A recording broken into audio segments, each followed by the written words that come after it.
வணக்கம். இது செங்கதிரின் இன்றைய மதிய நேர பிரதான செய்திகள். முதலில் தலைப்புச் செய்திகள். சித்துப்பாத்தி மனித புதைகுழியில் தொடரும் பேரவலம். மீண்டும் ஒரு சிசுவின் எண்புக்கூட்டு தொகுதி மீட்பு. බැසිල් රාජපක්ෂ 24 කල් ගියාද? ඒ කියන්නේ මගේ ප්‍රශ්නය මම KRM நிஷ்பரெனும் மீனவரின் கணிசமான அளவில் குறையும் மின்சார கட்டணம். அனுர அரசாங்கம் வெளியிட்ட தகவல். இன்று இலங்கையில் நிகழும் மாற்றம். ஆபத்தில் மக்கள் அவதானமாக இருக்குமாறு எச்சரிக்கை. தமிழ் எம்பிக்களை அவசரமாக சந்திக்கும் ஜனாதிபதி. தமிழ் தரப்பிற்கு நீதி கிடைக்குமா? பாடசாலை மாணவர்கள் தொடர்பில் வெளியான பரபரப்பு தகவல். 22.4% மாணவர்களுக்கு வந்த நிலைமை. சந்திரனில் அணு உலை. அதிர்ச்சிக்கு மேல் அதிர்ச்சி கொடுக்கும் அமெரிக்கா. செய்திகளை உடனுக்குடன் அறிந்து கொள்ள மறக்காமல் செங்கதிர் சேனலை சப்ஸ்கிரைப் செய்யுங்கள். இனி விரிவான செய்திகள். யாழ்ப்பாணம் செம்மணி சித்துப்பாத்தி மனித புதைகுழியில் அகழ்வு பணிகள் எதிர்வரும் 21ஆம் திகதி மீண்டும் ஆரம்பமாகும் என எதிர்பார்க்கப்படுகின்றது. சித்துப்பாத்தி மனித புதைகுழியில் முன்னெடுக்கப்பட்ட 2ஆம் கட்ட அகழ்வு பணிகள் நேற்றைய தினத்துடன் தற்காலிகமாக நிறுத்தப்பட்டன. இந்த நிலையில் இந்த விடயம் தொடர்பான வழக்கு விசாரணை எதிர்வரும் 14ஆம் திகதி இடம்பெறவுள்ளது. அன்றைய தினம் அடுத்த கட்ட அகழ்வு தொடர்பான தீர்மானம் மேற்கொள்ளப்படும் என எதிர்பார்க்கப்படுகின்றது. அதே நேரம் அன்றைய வழக்கு விசாரணையின் போது செம்மணி சித்துப்பாத்தி மனித புதைகுழி வளாகத்தில் மேற்கொள்ளப்பட்ட ஸ்கேன் பரிசோதனை அறிக்கையும் மன்றில் சமர்ப்பிக்கப்படவுள்ளதாக தெரிவிக்கப்படுகின்றது. செம்மணி சித்துப்பாத்தி மனித புதைகுழியில் இதுவரை 147 மனித எண்புக்கூட்டு தொகுதிகள் வெளிப்படுத்தப்பட்டுள்ளதுடன் அவற்றில் 133 எண்புக்கூட்டு தொகுதிகள் முழுமையாக அகழ்ந்தெடுக்கப்பட்டுள்ளன. அத்துடன் நேற்றைய தினம் சிசு ஒன்றின் எண்புக்கூட்டு தொகுதி அகழ்ந்தெடுக்கப்பட்டுள்ளது. இந்த வருடத்திற்கான பாடசாலை 2ஆம் தவணை கல்வி நடவடிக்கைகள் இன்றுடன் நிறைவடைகின்றது. அதன்படி 3ஆம் தவணைக்கான கல்வி நடவடிக்கைகளின் முதல் கட்டம் இம்மாதம் 18ஆம் திகதி திங்கட்கிழமை ஆரம்பமாக உள்ளதாக கல்வி அமைச்சு அறிவித்துள்ளது. 3ஆம் தவணைக்கான கல்வி நடவடிக்கைகளின் 2ஆம் கட்டம் நவம்பர் 17ஆம் திகதி ஆரம்பமாகி டிசம்பர் 19ஆம் திகதி வரை நடைபெறும் எனவும் கல்வி அமைச்சு அறிவித்துள்ளது. இன்றைய பாராளுமன்ற அமர்வில் தெரிவிக்கப்பட்ட கருத்துக்கள் அடுத்து. බැසිල් රාජපක්ෂ 24 කල් ගියාද?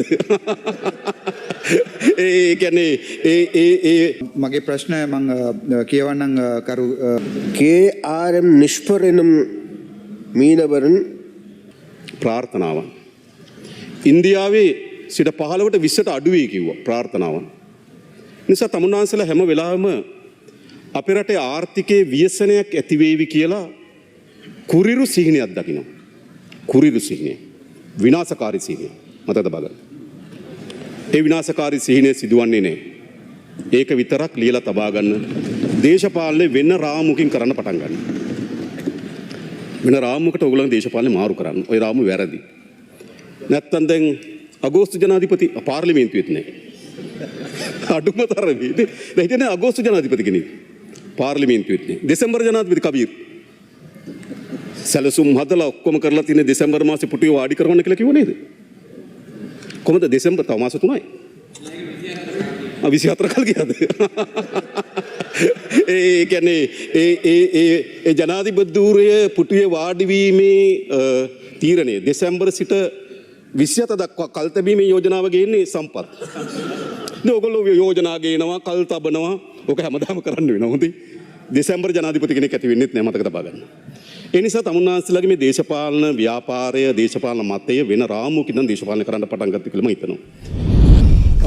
මගේ ප්‍රශ්නය මම කියවන්නම් කරු කතානායකතුමා කැලණිය විශ්වවිද්‍යාලයට අනුබතව පවතුන ගම්බහ වික්‍රමාරාචි ආයුර්වේද විද්‍යාර්ථිනිය පහසුකම් වැඩි දුණු ක්‍රීමකින් තොරව ගැසට් නිවේදනයකින් 2021 වසරේදී නවපිට 2ක් ආරම්භ කරමින් ගම්බහ වික්‍රමරාචි දේශීය වෛද්‍ය විශ්වවිද්‍යාලය බවට උසස් කරන ලදී. එහිදී විශ්වවිද්‍යාලයේ පහසුකම් වැඩි දියුණු ක්‍රීමකින් තොරව දේශීය සෞඛ්‍ය විද්‍යා සහ තාක්ෂණීය පීඩිය සහ දේශීය සමාජ විද්‍යා සහ කළමනාකරණ පීඩිය ලෙස පීඩ දෙකක් අලුතින් ආරම්භ කරන ලදී.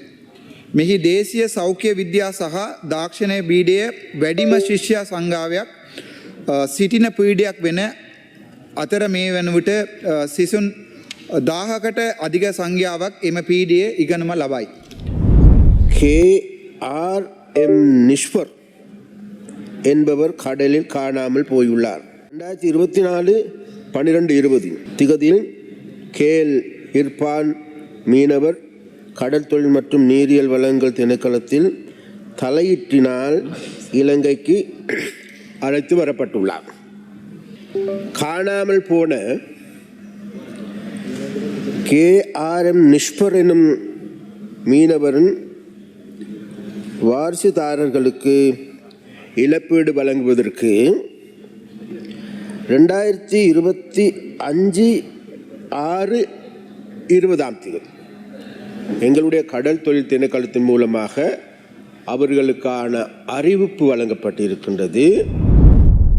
தமிழ் பாராளுமன்ற உறுப்பினர்கள் 15 பேரின் எழுத்து மூலமான அவசர வேண்டுகோளின் பெயரில் தமிழ் பாராளுமன்ற உறுப்பினர்களை ஜனாதிபதி அனுரகுமார திசாநாயக்க இன்று அவசரமாக சந்திக்கவுள்ளதாக தெரியவருகின்றது. மன்னார் மாவட்டத்தில் அமைக்கப்படும் காற்றாலை மின் கோபுரங்கள் தொடர்பில் தமிழ் பேசும் பாராளுமன்ற உறுப்பினர்கள் 15 பேர் ஒப்பமிட்டு ஜனாதிபதிக்கு அனுப்பி வைத்த கடிதம் தொடர்பில் ஆராயவே இந்த அவசர சந்திப்புக்கு ஏற்பாடு செய்யப்பட்டுள்ளது. பாராளுமன்ற கட்டட தொகுதியில் இன்று 2 மணிக்கு நடைபெறவுள்ள இந்த அவசர சந்திப்புக்கு கடிதத்தில் ஒப்பமிட்ட பாராளுமன்ற உறுப்பினர்களுடன் கடிதத்தில் ஒப்பமிடாத வடக்கு கிழக்கு பாராளுமன்ற உறுப்பினர்களும் மன்னார் மாவட்டத்தைச் சேர்ந்த 5 சிவில் சமூக செயற்பாட்டாளர்களும் அழைக்கப்பட்டுள்ளனர். இந்த சந்திப்புக்கு மன்னார் காற்றாலையுடன் தொடர்புடைய திணைக்கள அதிகாரிகளும் அழைக்கப்பட்டுள்ளனர். வடமத்திய மற்றும் கிழக்கு மாகாணங்கள் யாழ்ப்பாணம், கிளிநொச்சி, முல்லைத்தீவு, வவுனியா, மொனராகலை மற்றும் ஹம்பாந்தோட்டை மாவட்டங்களில் உள்ள மக்கள் விழிப்புடன் இருக்குமாறு வளிமண்டலவியல் திணைக்களம் எச்சரிக்கை அறிக்கை ஒன்றை வெளியிட்டுள்ளது. இந்த பகுதிகளில் இன்று வெப்ப குறியீடு, அதாவது மனித உடலால் உணரப்படும் வெப்பநிலை எச்சரிக்கை மட்டத்தில் இருக்கக்கூடும் என தெரிவிக்கப்பட்டுள்ளது. இந்த குறியீடு வளிமண்டல ஈரப்பதம் மற்றும் உலகளாவிய கணித வானிலை முன்னறிவிப்பு மாதிரி தரவுகளின் அடிப்படையில் கணக்கிடப்பட்ட அதிகபட்ச வெப்பநிலை மதிப்புகளை பயன்படுத்தி தயாரிக்கப்பட்டுள்ளது. இது உண்மையான வளிமண்டல வெப்பநிலை அல்ல, மாறாக உடலால் உணரப்படும் வெப்பநிலையை குறிக்கிறது என அறிக்கையில் தெளிவுபடுத்தப்பட்டுள்ளது. மக்கள் வெப்பத்தால் ஏற்படும் உடல்நல பாதிப்புகளை தவிர்க்க தேவையான முன்னெச்சரிக்கை நடவடிக்கைகளை மேற்கொள்ளுமாறு வானிலை ஆய்வுத்துறை அறிவுறுத்தியுள்ளது. இதேவேளை மேல் மற்றும் சப்ரகமு மாகாணங்களிலும் நுவரெலியா, கண்டி, காலி மற்றும் மாத்தறை மாவட்டங்களிலும் அவ்வப்போது மழை பெய்யக்கூடும் என வளிமண்டலவியல் திணைக்களம் எதிர்வு கூறியுள்ளது. 2024ஆம் ஆண்டு முன்னெடுக்கப்பட்ட பாடசாலை சுகாதார கணக்கெடுப்பின்படி 22.4% மாணவர்கள் தனிமையால் பாதிக்கப்பட்டுள்ளமை தெரியவந்ததாக சுகாதார அமைச்சு தெரிவித்துள்ளது. சமூகத்தில் பல்வேறு காரணங்களால் பாடசாலை மாணவர்கள் தற்போது மன அழுத்தத்தால் பாதிக்கப்பட்டுள்ளதாக சுகாதார அமைச்சின் உளநல இயக்குநர் குழாமின் பதில் பணிப்பாளர் விசேட மருத்துவர் லக்மினி மகோதரத்ன தெரிவித்தார். சுகாதார மேம்பாட்டு பணியகத்தில் நடைபெற்ற ஊடக சந்திப்பில் பங்கேற்ற விசேட மருத்துவர் லக்மினி மகோதரத்ன இதனை தெரிவித்தார். 2024ஆம் ஆண்டில் இலங்கையில் ஒரு பாடசாலை சுகாதார கணக்கெடுப்பு நடத்தப்பட்டது. மேலும் எங்கள் பிள்ளைகளின் தரவுகளை பார்க்கும்போது 22.4% பிள்ளைகள் தனிமையால் பாதிக்கப்படுகின்றனர் என தெரிவித்தார். 13 தொடக்கம் 17 வயதுடைய இந்த பாடசாலை செல்லும் பிள்ளைகளில் 11.9% ஏதோ ஒன்றை பற்றி கவலைப்படுவதால் இரவில் தூங்குவதில் சிரமப்படுவதாக கூறினார். சுமார் 18% மனச்சோர்வின் அறிகுறிகளை காட்டினார் எனவும் அவர் கூறியுள்ளார். தேசிய மக்கள் சக்தியின் கொள்கை அறிக்கையில் கூறப்பட்டுள்ளபடி 3 ஆண்டுகளுக்குள் மின்சார கட்டணத்தை 1/3 பங்காக குறைக்க திட்டமிட்டுள்ளதாக பாராளுமன்ற உறுப்பினர் நஜித் இந்திக குறிப்பிட்டுள்ளார். நேற்று பாராளுமன்றத்தில் உரையாற்றிய அவர் மேற்கண்டவாறு கூறியுள்ளார். மேலும் இந்த அறிக்கையை சிலர் திரிவுபடுத்தி முன்வைத்துள்ளதாக நஜித் இந்திக குறிப்பிட்டுள்ளார். மின்சார கட்டண குறைப்பு திட்டமிட்ட முறையில் மேற்கொள்ளப்பட வேண்டும் என்றும் எதிர்க்கட்சிகள் கூறுவது போல் திரிவுபடுத்தி மின் கட்டணத்தை குறைப்பது சாத்தியமில்லை என்றும் வலியுறுத்தியுள்ளார். முன்னதாக மின்சார கட்டணங்கள் இவ்வாறு குறைக்கப்பட்ட ஒரு காலம் இருந்ததாகவும் அதன் கடுமையான தாக்கத்தை மின்சார சபை இன்னும் எதிர்நோக்கி வருவதாகவும் அவர் சுட்டிக்காட்டியுள்ளார். எனவே தற்போதைய அரசாங்கத்திடமிருந்து மக்கள் நிலையான மின்சார கட்டண குறைப்பை எதிர்பார்க்கிறார்கள் என்று பாராளுமன்ற உறுப்பினர் நஜித் இந்திக மேலும் தெரிவித்துள்ளார். அமெரிக்க விண்வெளி நிறுவனமான நாசா 2030ஆம் ஆண்டிற்குள் சந்திரனில் அணு உலை அமைக்கும் திட்டங்களை துரிதப்படுத்தி வருவதாக அமெரிக்க ஊடகங்கள் செய்தி வெளியிட்டுள்ளன.